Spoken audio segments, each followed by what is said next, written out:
Welcome to Fireside Chat. My name is Sai. If you're new to my channel, I talk about how you can budget, save, and invest money to achieve financial independence. Check out my other videos about how to calculate your financial independence numbers, how much money you should save in your emergency fund, what low-cost index funds to invest to achieve financial independence, and how I eliminated $100,000 in consumer debt in 2 years. In this video, I'm going to talk about the 2 roadmaps that I created to achieve financial independence, retire early. And each roadmap has goals to achieve before I hit the final Fat Fire number. This is something that I personally created, and you can download the PDF files in the description below. By the way, I am sad to see that 90% of you guys watching my videos are not even subscribed to my channel. So just do me a favor and just click on the subscribe button and the notification bell. Trust me, you're not going to regret it. I want to quickly talk about what the Fat Fire is.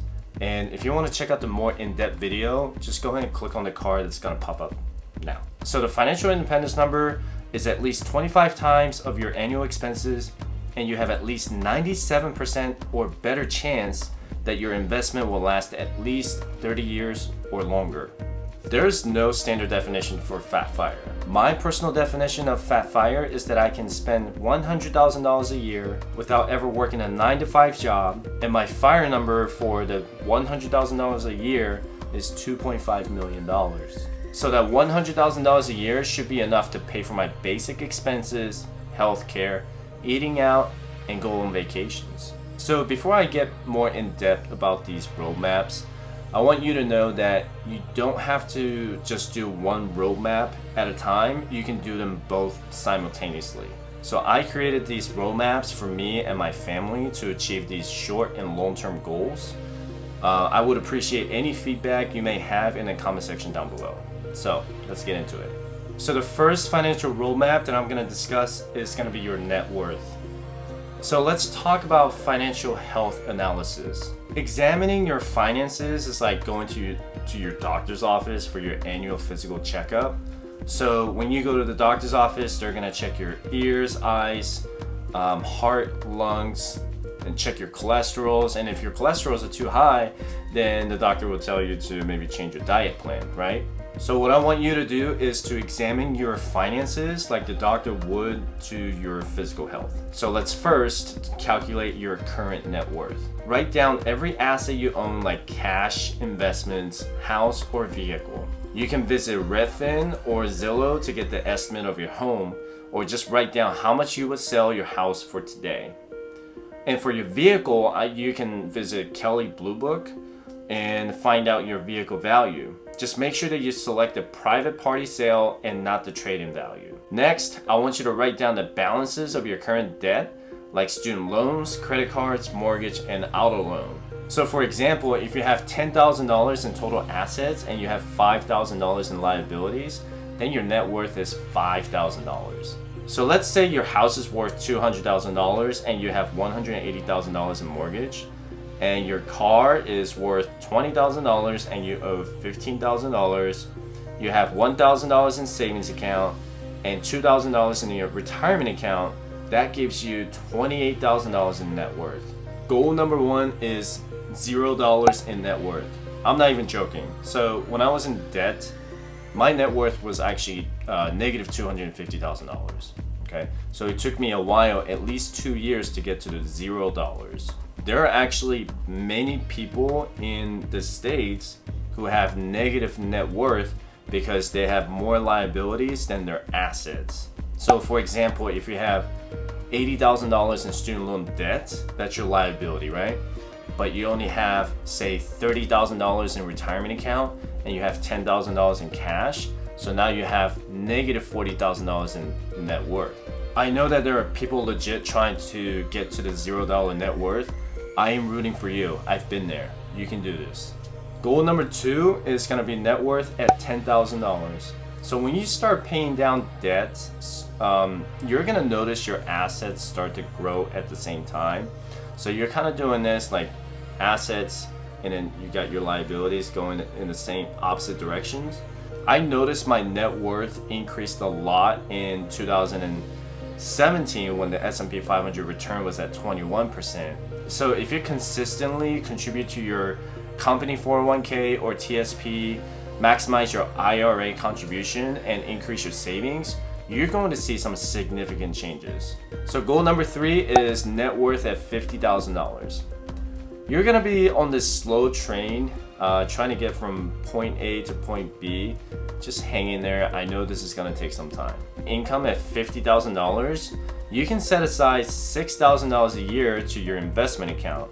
So if you invest $500 a month with 8% average return, you will have $39,000 in 5 years with 2.5% annual inflation rate.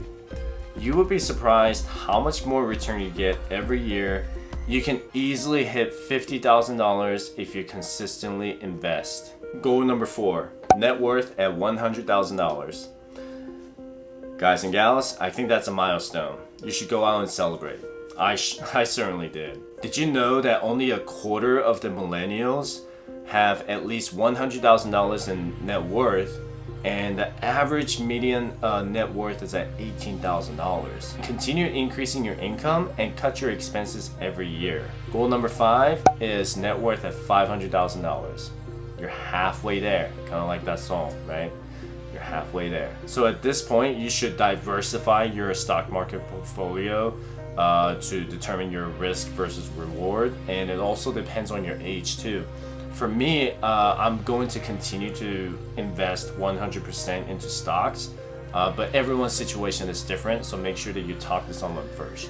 And if you're heavily investing in real estate, then maybe consider purchasing additional units if you have the cash for it, or maybe pay down the debts on the real estate properties. Completely up to you. You just have to know where you are in life, if you're getting older, or if you're still like in the younger age, in the 30s or 40s, you could probably take more risks, and that's completely up to you. And goal number 6, $1 million in net worth.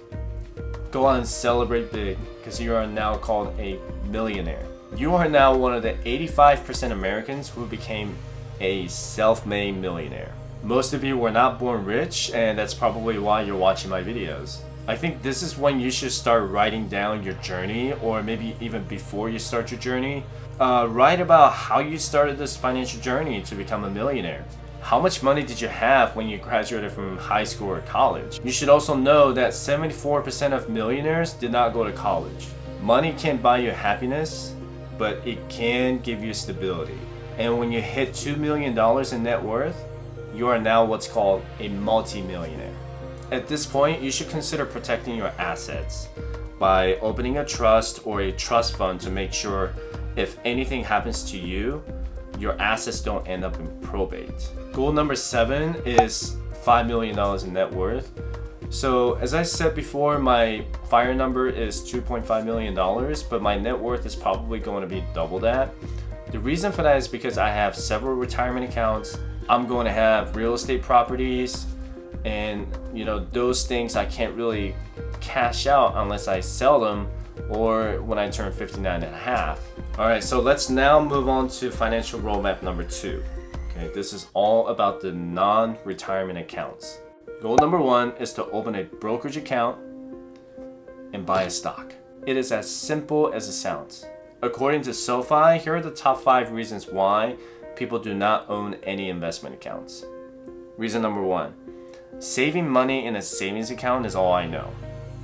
Reason number 2, investing later when I have a higher salary. Reason number 3, I'm trying to time the market. Reason number 4, I think investing is too risky. Reason number 5, I think investing is intimidating. Guys, the longer you wait to invest, the more money you're going to lose in the long term. The first step is the hardest. That's why this is goal number 1. But I want you to get started. You don't have to do what I did, but what I did was I opened one brokerage account that just tracks all of my dividend stocks and ETFs. And I have another taxable brokerage account that tracks high growth stocks and ETFs. So for my dividend account, my goal is to only take out the dividend payments from that account when I retire. And my withdrawal rate from my high growth brokerage account is going to depend on how much money I am withdrawing from the dividend account. For example, let's say my annual expenses total at $50,000 a year. If I have $1 million invested in the dividend only stocks in that portfolio, and let's say that dividend yield is at 3%, then I can make $30,000 a year in passive dividend income, and that also means that I only need to withdraw $20,000 a year from the high growth account, which is $560,000 total invested in that account. That's just one of my strategies that I have towards the Fat Fire. Goal number 2 is to have $1,000 invested in your non-retirement brokerage account. So I want you to start looking at the numbers differently. Don't look at $1,000 invested. I want you to do $1,000 times 4% withdrawal rate. So that gives you $40 a year. So what you invested, your $1,000 in your brokerage account, now you can withdraw $40 a year without ever running out of money in that brokerage account, right? But what can $40 do? Probably not much. Goal number 3 is to have $10,000 invested. So now you have $400 in passive income every year. That's probably still not going to pay much, but now it's growing exponentially. And goal number 4 is have $50,000 invested. So now you have $2,000 per year in passive income. That's about $166 a month. So what costs you $166 every month in bills? Goal number 5, $100,000 invested. That's another milestone. So now you have 6 figures in your non-retirement investment account. This means you can now have $4,000 a year in passive income. Now, $4,000 a year is still not enough for you to retire early, but I want you to look at your budget and see what you can pay with just $4,000 a year, okay? And I want you to get into that mindset of, I have $4,000 in passive income because I have $100,000 invested into the investment account. Now, goal number 6 is $500,000 invested. Now, this might be the number that some people need to hit to achieve their lean fire. So it really depends on where they live or where they're looking to retire. They may be looking to move into a smaller town and they only need to have $500,000 invested. With the $500,000, you can withdraw $20,000 a year, right? Does $20,000 cover everything, every need that you have? Probably not, but to some people, they might, people who don't have any kids, single, living on their own, they might only need $20,000 a year to live on it. So it really just kind of depends on the person. Goal number 7 is hitting $1 million in your non-retirement investment account. So this should be the lean fire number for a lot of people. That gives you $40,000 a year in passive income. There are a lot of retirees right now are actually living on $40,000 a year and not having to do any 9-to-5 job. And with the inflation in the future, we don't know if $40,000 a year is actually ideal, but this is a good starting point for many people. Goal number 8 is $2 million invested. So that would be very close to my Fat Fire number, and which is $2.5 million at $100,000 a year in passive income. However, if I have enough other passive income streams that make up to $100,000 a year, and say I only have $2 million in the non-retirement account, and that gives me, the math is $80,000 a year, and I need that extra $20,000 say from the real estate property, $20,000 from the real estate property, and I have $80,000 a year from the brokerage accounts, then I can combine them both, and that's $100,000 a year in passive income. Right there. Now I get to retire. And whenever you hit your FI number, this is the time that you need to have a lengthy conversation with your family to see if you can just withdraw or just get out of the workforce, if you're ready to retire or not. I know some people might say, you know what, I am not ready to retire because my kids are still in college and I want to cash flow their college tuition. Completely understandable, okay? If your kids are young and you don't know what the future holds for what schools they're going to be going to, you can always hold off on that. But it is nice to know that you have that financial independence number, and if you need to quit the job tomorrow, you can, right? That's the beauty, and that's the whole purpose of why I'm making this channel, is for you to realize that there are other ways to not have to work 9-to-5 job for the rest of your life. I'm also currently in the process of making roadmaps for retirement, entrepreneurship, and real estate. So if that's something that you're going to be interested in hearing about, just go ahead and comment down below and let me know. Thank you so much for watching my video. Let me know in the comment section down below what your thoughts are on the 2 financial roadmaps. I will post a new fire video every Sunday at 9 a.m. I hope to see you in the next video. Have a good one. Thanks for watching. Don't forget to hit the like button and subscribe for more fire videos.